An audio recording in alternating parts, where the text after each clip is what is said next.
Hello everyone, thanks for joining us, and I'll be taking you through the Smart Insights rating framework as a way to help you do that. I'll also be giving a lot of practical tips and examples as we go through, so I hope to give you some concrete actions you can apply to your business as we go through. Just to introduce myself in a little more detail, I'm fortunate to have been involved in digital marketing since the mid-90s, believe it or not, and I've enjoyed sharing best practices and my learnings as I've worked with clients as a consultant in training workshops since then, and also in developing books such as Digital Business and E-Commerce Management. Now the publishers, they would just update the books every 3 years or so. So what I wanted to do to help marketers on a more active basis is to develop a platform where effectively Smart Insights could be a virtual consultant in not just my knowledge, but knowledge from specialist experts. So for example, in the business-to-business marketing area we're going to focus on today, we have Renee Power, who's developed some resources in our B2B digital marketing toolkit. So we've worked to create those resources, and I'll be taking you through you can see on the screen there, one of our most popular resources is a planning workbook, which is actually a Word document that you can go through to very quickly develop your own strategy, and I'll be highlighting some of the tools that are available within that. We like mind tools to help you think, discuss with colleagues and agencies. So we are going to have the questions as we go through, which will be great. If you do have any future questions, I'm very happy to link up on LinkedIn, of course, and you can see that my expertise as well as strategy, I do like to get to grips with the details that matter in digital marketing. So whether it's SEO, social media, or email marketing or analytics. So we will drill down into some of these more practical topics as well. So I've taken a look at your questions that you asked when you signed up for the webinar, and that was really interesting and useful actually. I've been able to tailor the webinar, and I think a lot of people are still at a very early stage in their digital marketing and how they integrate that into their traditional marketing. So we're going to start from this position is, where should I start? And then there was also a similar question is, if I've already got a plan, where should I look to focus to get the biggest incremental benefits? So we'll look at that as well. Now this was a really interesting one. At Smart Insights we find there's a huge hunger for people to create digital strategies, and it's a very good question. Why should we do that when we've already got a marketing strategy? And my view is that you very much should integrate digital with marketing, but before you do that, you need to run a digital transformation program which really works through the opportunity, strategy and action, as you can see on the right here. So you can get buy-in from your colleagues to explain the extent of the transformation that's needed. But in the future, when you've made that transformation, it should very much be part of business as usual, your overall marketing strategy. We had quite a few people talking about KPIs, key performance indicators, and I'll give you some examples of dashboards that I think businesses should develop to look at this integrated strategy, how well it's working. Templates, as I've said, I'll show you examples of those. Maximum bang for buck, people are asking naturally, and then some more practical questions about lead quality, and I hope to touch on that also. So to answer that question, where to start, what we believe is you need to review the current situation and really see the gap, do a gap analysis of where you are now against where you need to be.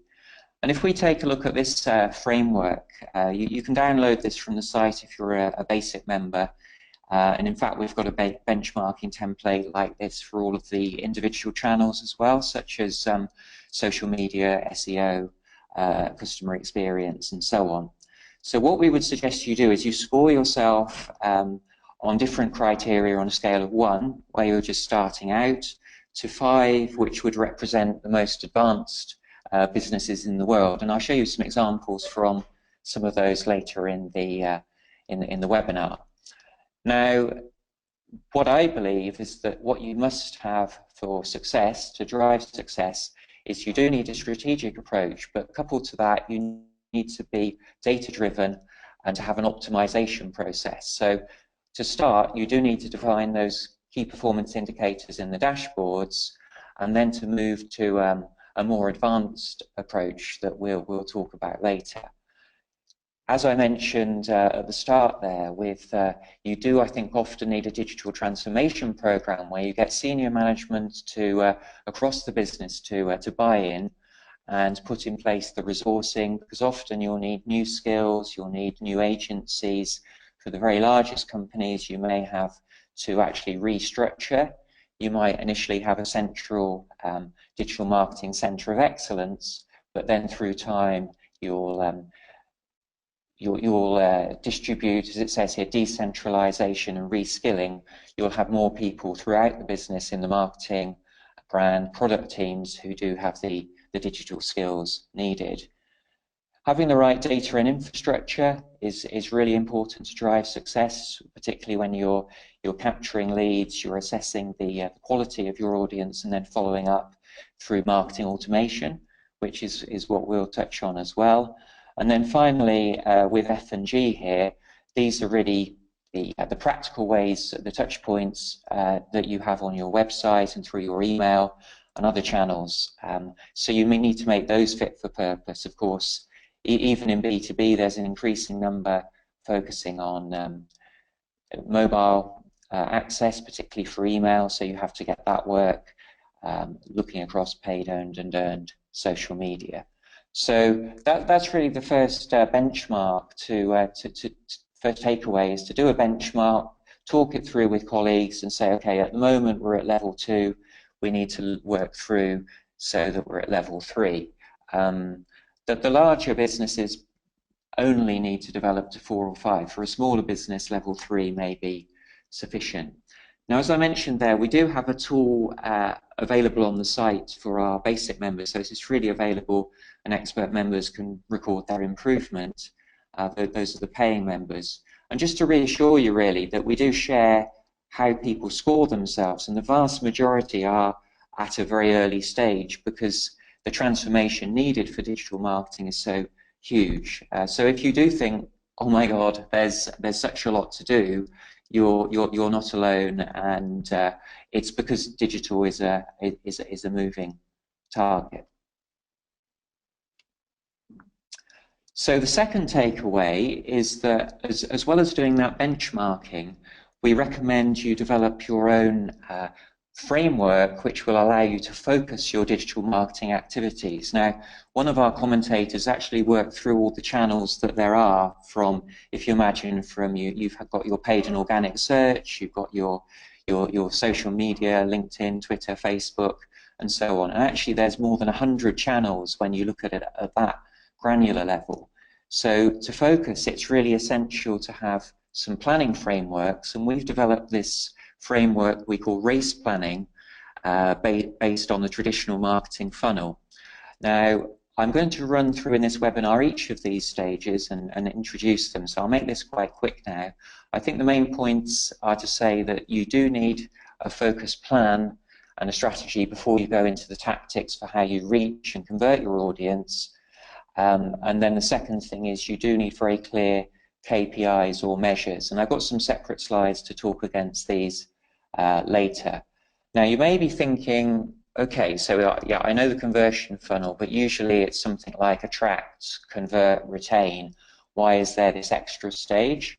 Well, actually, we created this extra stage of ACT, which stands for interaction, because it's so difficult to achieve this online. Many people will bounce off your website in a matter of seconds if they don't find the right content or there's not clear customer journeys. So in a B2B marketing sense, this is about developing leads and capturing leads on the site, and then the conversion stage is working through building the relationship, maturing those leads to conversion, and then engages the long-term customer relationship to develop customer loyalty, boost satisfaction, and then get those repeat purchases. And recommendations too, of course, that's particularly relevant with social media. So for our expert members on Smart Insights, everyone can access the top level framework, but what we wanted to do was really give a complete roadmap of all the activities you have to get right. Now, it is quite daunting, but we hope that by breaking it down, it will give businesses the focus they need. So, for example, in the interaction one, I mentioned customer journeys and lead capture. Those are two, profiling as well. Those are two key areas you need to get right, but also looking at your content marketing strategy, how you devise landing pages. Those are so important on the site. We've pulled those out as a separate activity, and then campaign planning, putting together a schedule for the next quarter or the next year. So our belief is that by drilling down into the details, that's what will make you successful. And you'll see in each of the sections later in the webinar, I'll quickly run through these other activities. Just to reassure you that this the approach we've used is it's based on, in the first instance, when I was consulting and training with colleagues of organisations, we've been running this sort of process since around 2000 when I first published my book, and it's been great, the adoption both by the large companies you can see here and also smaller businesses. Many of these will use the RACE planning framework, but others will adapt it and align it with their own framework. So GlaxoSmithKline, for example, they're one of our expert members, and they've taken the RACE planning framework and just recast it so it works best in that pharma type market. But we've tried to develop something that's scalable, that works across different types of brands, but works particularly well, we think, in B2B. And you can see some of our members here. This does work. We researched it, and it's making a real difference to people's businesses and individually as well in their careers, we hope. So that gives you a background on our frameworks. Let's start now with a question in the poll. So do you have, we've said strategy is important, do you have a strategy is an obvious question. So we're seeing the results coming through, and that's really interesting. So the majority actually is saying, no, we're doing digital marketing, but we don't have a strategy. That's around 58, 59%. So quite shocking, but maybe not so shocking if we think that people are on this webinar are likely to want to be developing a strategy. But it's good to see that we have around a quarter, so 24% where it's integrated. You have a digital strategy and it's integrated, and then 17% where it's defined in a separate document.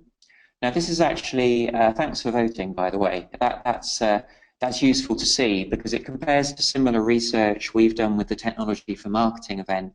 We'll be at that show later in the year, and we've actually repeated this research recently. So the way I see it is that for sure it makes sense. There's so much that needs to be done, changes to the organisation for the transformation, that it does make sense to have a digital strategy. But the starting point is a separate transformation plan, really, and then which is the light blue area of the pie, and then the long-term plan would be to make it integrated as part of business as usual, and it's the digital activities are aligned with what you want to achieve as a business. So what I'll mainly be focusing on in this talk is developing a separate document, but I'll be giving you some ideas on how you can integrate. As well as the vote there, I just wanted to find, just for those of you who say we don't have a strategy, you'll need to work with your colleagues to identify, you'll have to justify why you need a strategy. So I was just hoping you could type in to the chat box some of the reasons why you think it would be a good idea if there's no to have a strategy? What sort of problems might you hit if you don't have a strategy or a long-term plan for digital? So if you could type those into the chat box, please, and we'll just see what you think. Share some of those ideas. Yeah, so I'm seeing, thank you, we've got Carolee Ann's talking about issues with buy-in and getting content. That's one of the structural changes in B2B in particular, to empower your perhaps people involved with product development, to empower them to write because they have the specialist knowledge about the market. You'll never know if you've achieved success, Linda's saying. That's right, and you won't know how to improve. You may be improving leads from online, but actually you're missing out on opportunity because your competitors are growing leads faster. So just taking a look at some of these other ones, we have a strategy, so yeah, there's no board buy-in. That's something we can perhaps look at in terms of the questions at the end.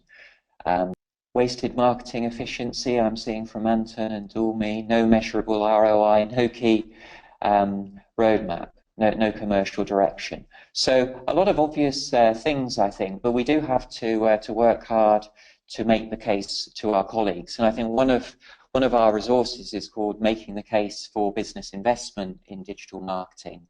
And we do recommend doing the sort of benchmarking. So I would say score your performance, and then another thing that I'd recommend is that you create a spreadsheet-based model so that you can see the volume of leads currently based on your visits and how you can grow that, and look at a worst case and a best case.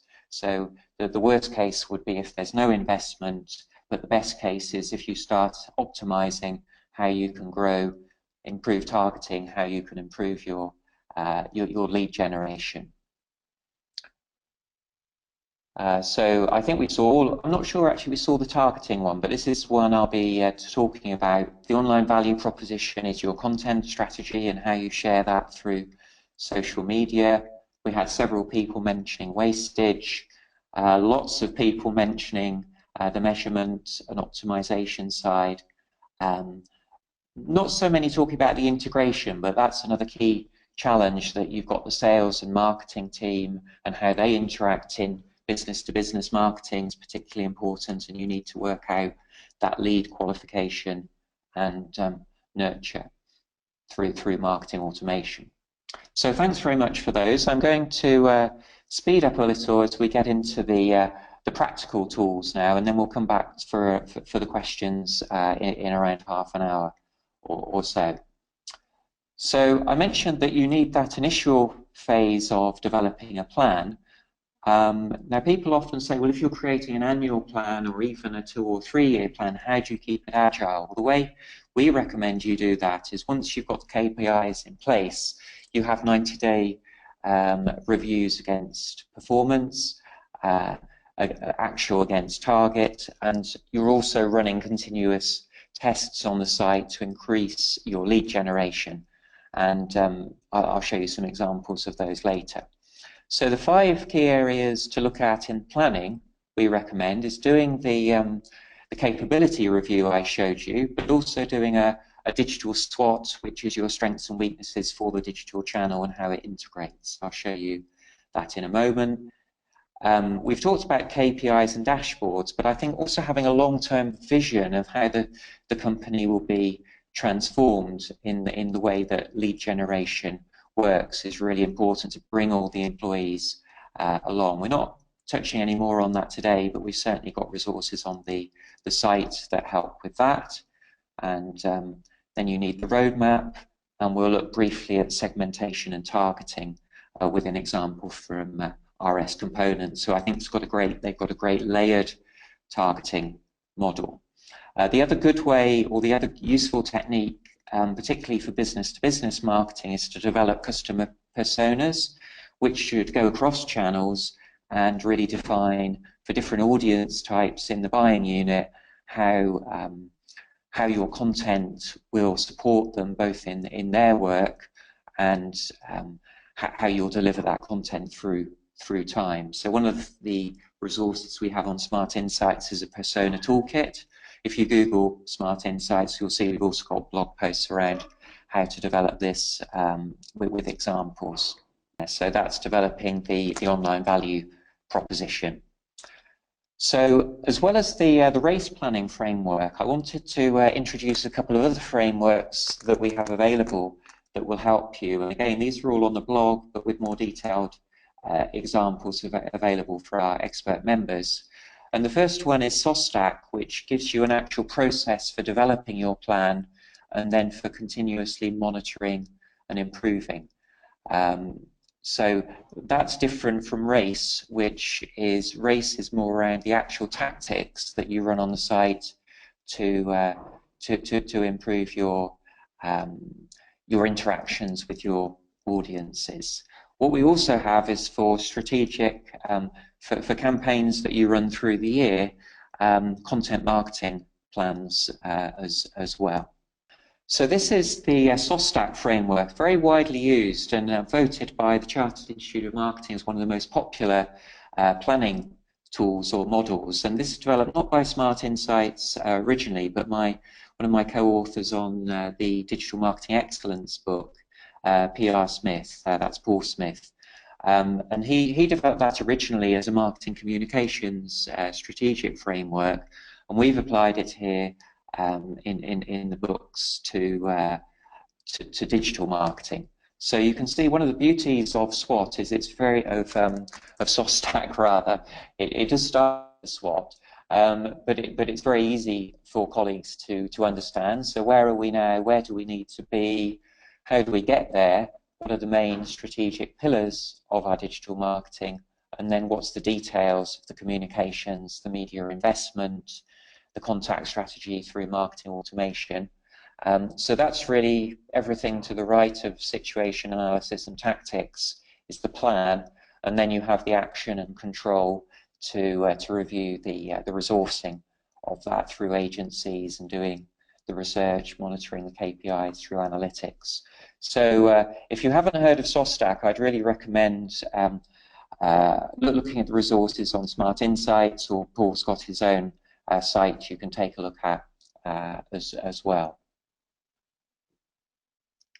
Now within SOSTAC, we started off with the situation analysis and then going into objective setting and strategy.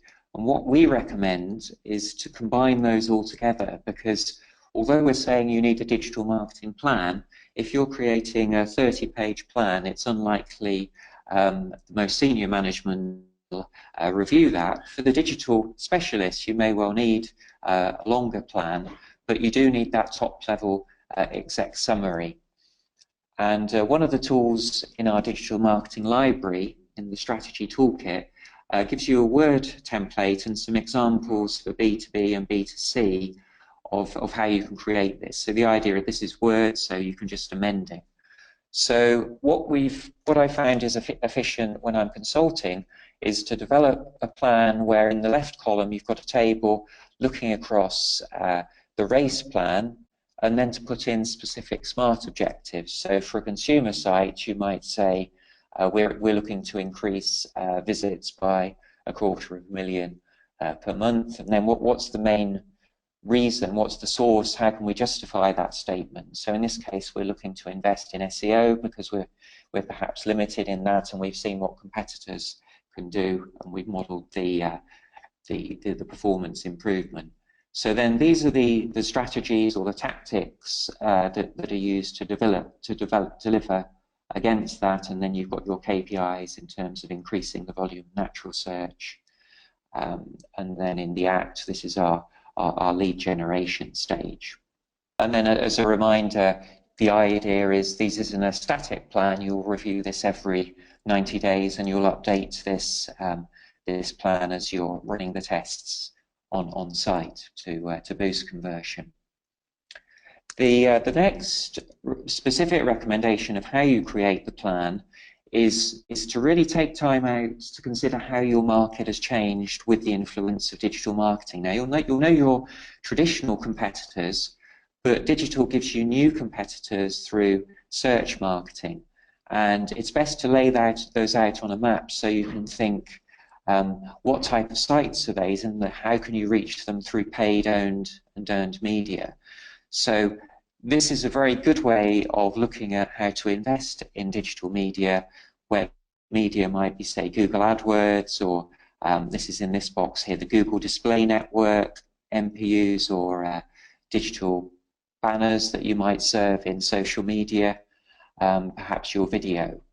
And then with the owned media, this is more about your social media, your own website and the SEO, and the earned media would be traditional public relations. So hopefully quite a few of you have heard of that paid, owned, earned split, but it's a good way to break it out.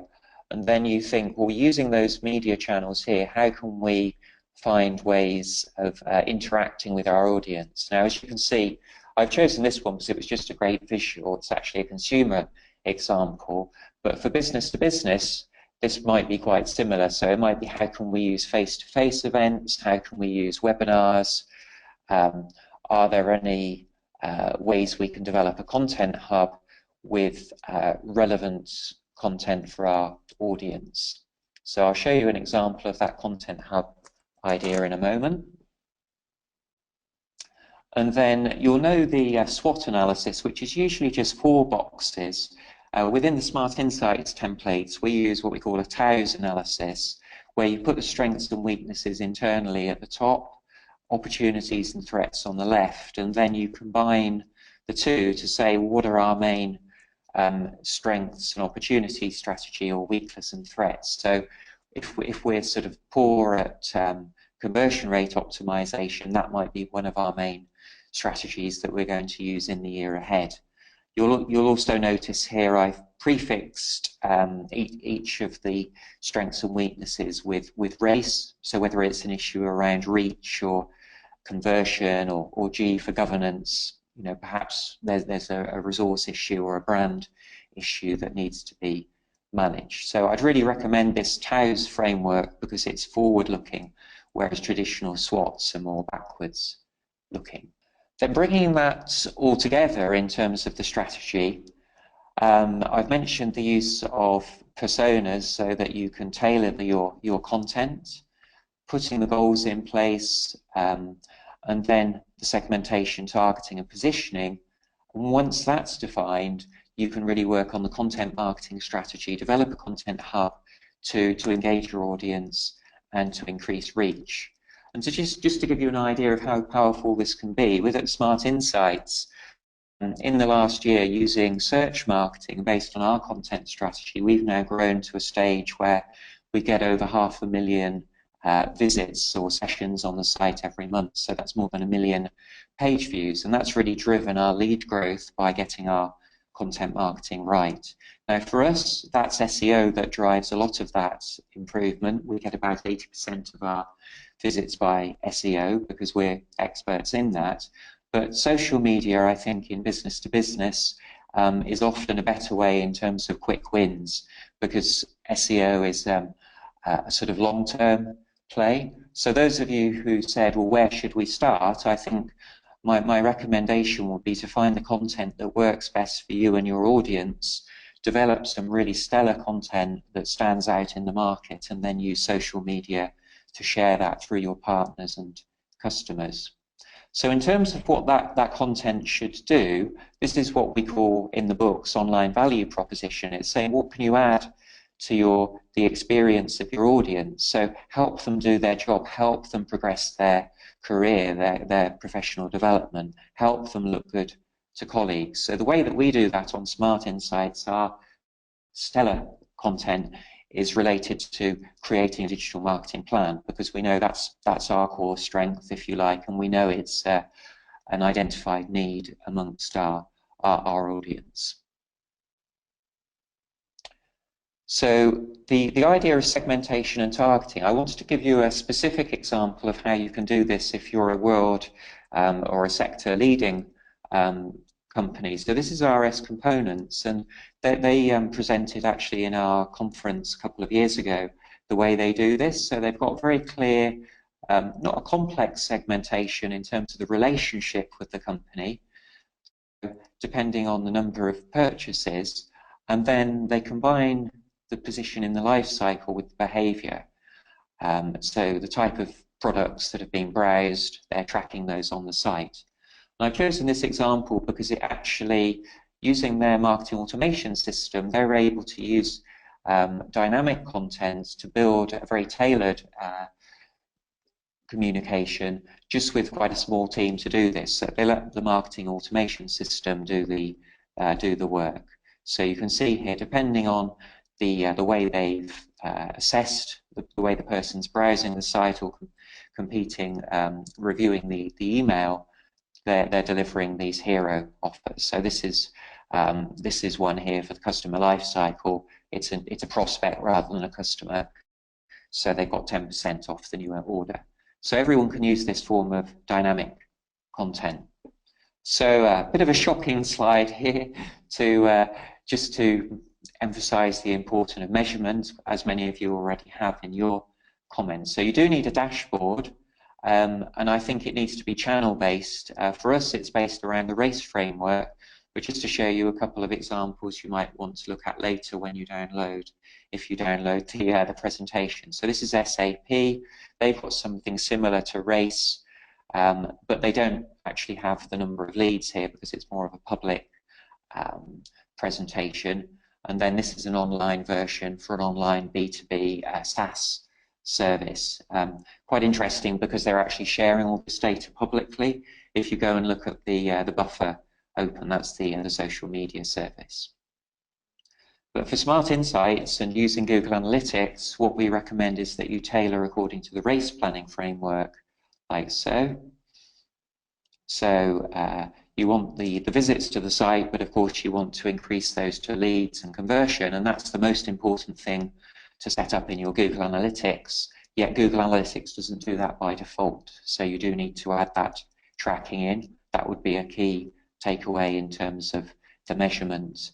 And then this will be your traditional marketing automation or sales system recording the conversion through to sales and the quality of those sales, and then in the longer term, the lifetime value of those sales. So rather than just thinking of the volume of interactions online, do think about the quality and value you're generating as well. And this is a company I've worked with which illustrates this quite nicely. They were able to say for the leads that were generated on their site through this taster, it was actually a consumer business for people. It's a bit like our interactive tool. They were able to work out that when someone does the taster, it's worth £9. So they can then work that through their analytics to see the value. So that's the plan stage, which is the longest section because I did want to race through. So I'm going to go through in the next 5-10 minutes or so quite quickly these other sections. So here we're looking at media effectiveness. We would emphasize search marketing, looking at the opportunity there, then look at your social media and influencer outreach plan, particularly important for B2B to look at who you're going to communicate with. Look at using Google AdWords and paid social media, perhaps on Facebook or LinkedIn, and then put that all together into an acquisition plan and campaign plan. So that question of where do you prioritize, I think it's really useful across your media to say, look at the volume that you're generating now and hope to generate in the future against the quality and the cost. So what we're seeing here is high volume, high quality, and that's really where you should focus your efforts by the 70-20-10 rule. That's where you should be focusing because you're getting the highest return on investment here. So for us, that would be search engine optimization using some targeted Google AdWords. The 20 would be maybe where we're already using LinkedIn and Facebook. The ROI isn't quite there, so we're looking to optimize that.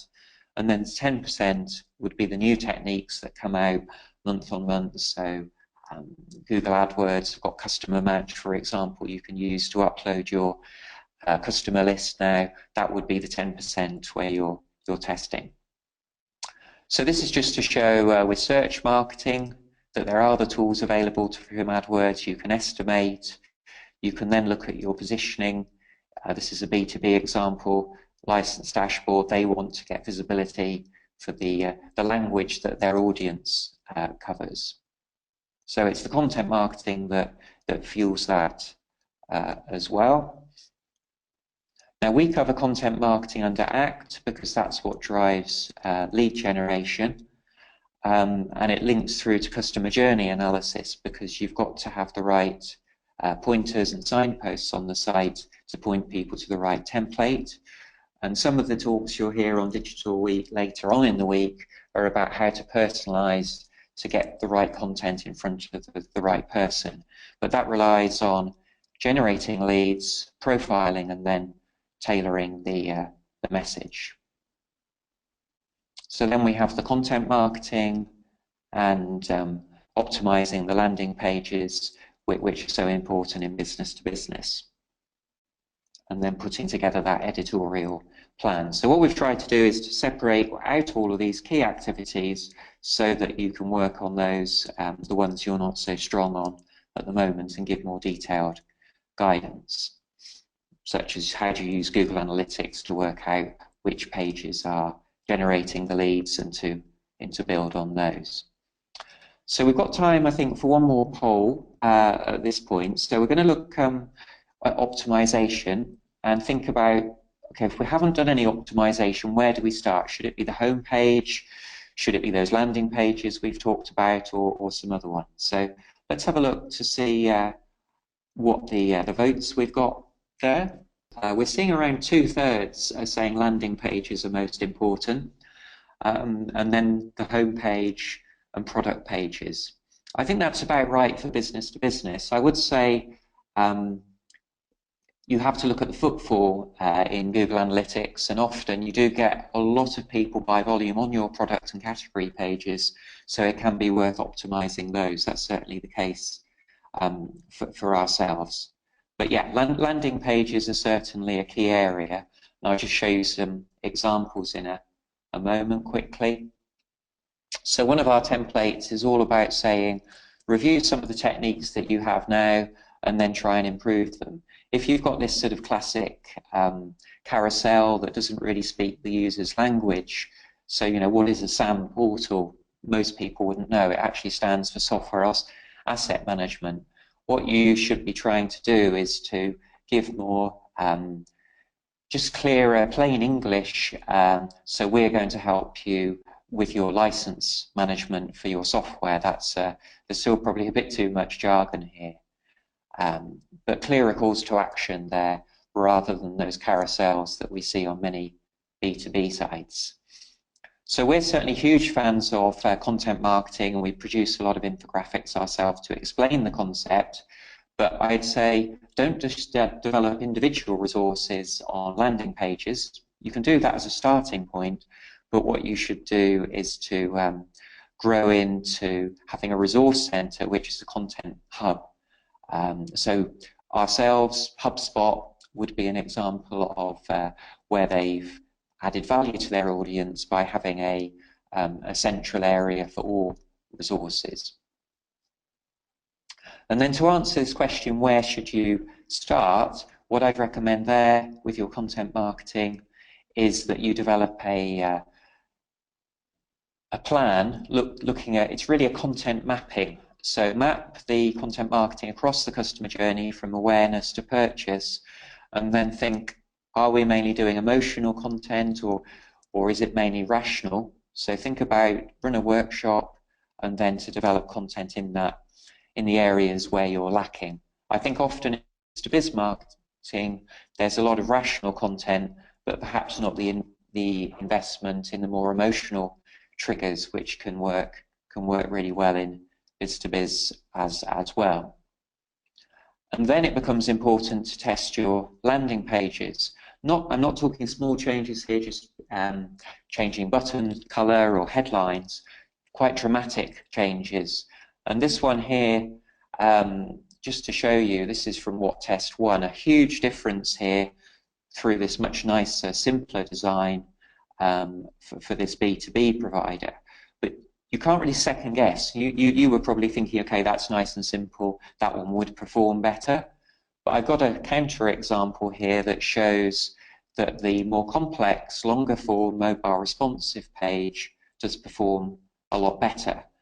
So the challenger in this case actually worked much better to increase leads. So I do recommend this site, Which Test One, if you're trying to explain to colleagues why you should do this sort of optimization. And we've seen big improvements in Smart Insights using a tool called convert.com, which allows us to run these sort of tests.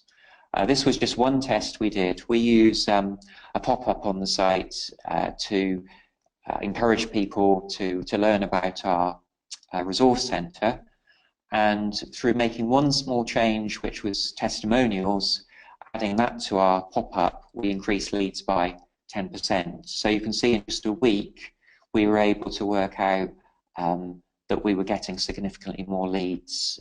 So across a month, actually hundreds or almost 1,000 more leads from making a small change. So convert within the business-to-business context, it's about using both online communications and using sales-based communications and deciding on those that are most appropriate.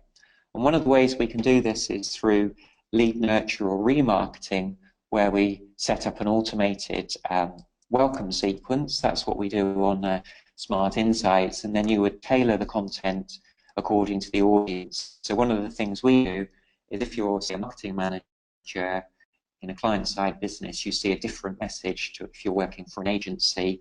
As an agency owner, we'll recommend different content based on that. And then we'll also remarket. We'll serve on Google AdWords, Google Display Network, or Facebook or Twitter. We'll serve reminders that people have visited.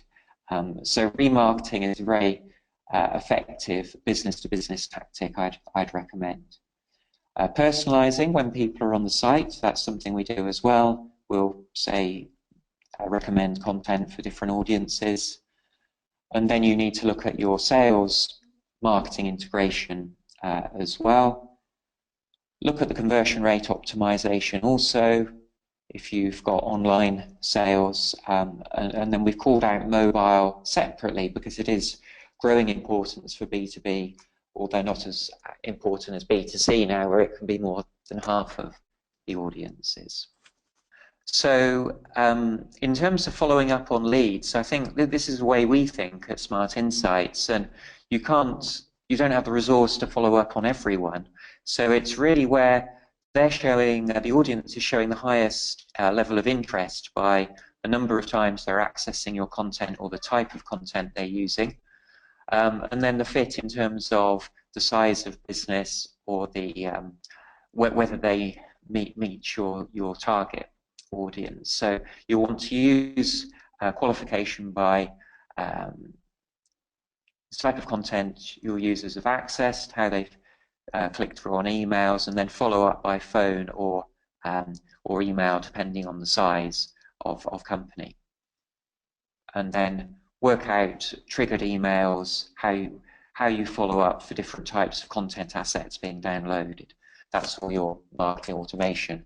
Okay, I've got a couple of B2C examples here about optimizing, just to show what you can do. But I think because of time, it's showing that you can customize in different markets with the right tool. But I've talked a bit about optimization already. So I want to get to your questions. So just to complete the picture then, this is once you have converted customers and how you use them as advocates, how you onboard them using the online help services, give them a great experience, give great quality of customer service, all the good marketing success criteria, but also email marketing and social media to stay in touch with your audiences and help them to become advocates for the business. So on this marketing automation, another simple mind tool I'd recommend that you can use is just do again a gap analysis before or after across the customer life cycle. Where are you using email now, or personalization on the website against how can you do that in future. So that's the before and the after. And then work that through into new email communications, new content to support those new touch points. So that is our race through race planning. You can see we really believe that you need to go into the details to be successful, because if you don't go into these details and optimize, your competitors will. So drive it by analytics, create models of what the uplift is in spreadsheets, do those capability reviews, develop the strategy so that you can have your pillars for success, create a long-term vision and roadmap, and then really be relentless about driving improvement through the some of the optimizations I've shown. So I hope you found that's useful. It's a lot to take in, but I know everyone on the call is busy, and I want to get across as much as possible, and to give practical tips both for those of you who are new or perhaps more advanced as well. So do get in touch on LinkedIn or follow us on some of the other social channels, but I'm very happy to answer questions there. But I'd like to just answer a few in the time we have remaining. So thanks for listening, and I look forward to the questions.